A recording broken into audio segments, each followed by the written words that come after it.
So recently, a lot of things have been going down in Shadow Slave, with our complaints finally having been heard by Guilty 3, as he has been finally pumping out a lot of hot chapters with Nephis and Sunny. In the most recent chapters, as of this day, the ship has actually sailed both figuratively and literally. Of course, the mastermind behind all of this being Cassie. Now, if you were a Cassie investor prior to all of this going down, then I want to personally congratulate you because Cassie stocks are on the rise and I see no signs of them falling anytime in the near future. With Nephis and Sunny's relationship playing out the way that it is, this does present a potentially pretty funny scenario, albeit maybe a stressful scenario for Nephis, as she is still in the dark about who the Lord of the Shadows is. I can already see a future chapter in which she is perplexed as to who to be in a real relationship with, whether the bewitching boy toy or the edgelord shadow lord, without realizing that Sunny is actually both of them and that he can be both her angel and her demon. On a side note, I have actually been very entertained by Effie's antics, especially on the VIP deck up until we got this. And maybe it's just Marvel movies ruining it for me, but I honestly can't take any more of, oh, he's behind me, isn't he? As it just really comes off as corny for me. With that aside, something that I appreciated being brought up was Kurt, more specifically Shadowblade Kurt. Now, I initially intended on making a video about Kurt as I thought his situation was very interesting and both unique because it's not every day that we see a Beyonder,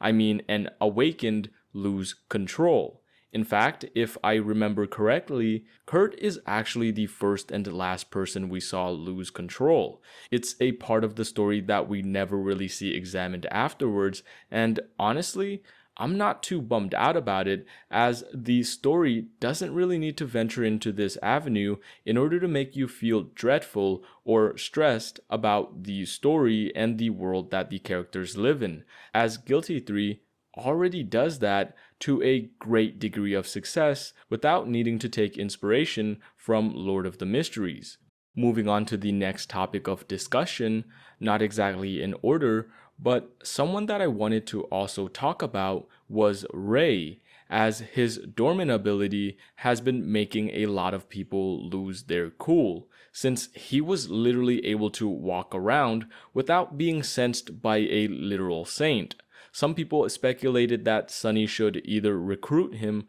or kill him, as he is too dangerous to be left alone, which I think is honestly outside of the realm of possibility for Sunny in terms of killing him if Sunny can't recruit him, since if Sunny started doing that, then there really wouldn't be any moral high ground that Sunny could stand on, as he would literally be no different from the legacy clans that he also despises. Although some people are not as extreme on Ray, some people have jokingly suggested that Sunny be careful, as the last time a sleeper appeared, Effie got pregnant, and this time around, Ray might end up with Cassie or even end up as a love rival for Sunny in terms of chasing after Nephis. And honestly, not even joking, I'm actually not opposed to this idea, since if Sunny finally has someone to go up against in this field, then he might actually start to take things more seriously, although I'm already plenty satisfied with what we have been getting so far. I think that wraps up everything or most of the things that have been going on, which can be discussed in a small video like this without needing their own individual videos. So I want to thank you guys all for watching till the end of the video, and I hope that I can see you guys in my next video as well.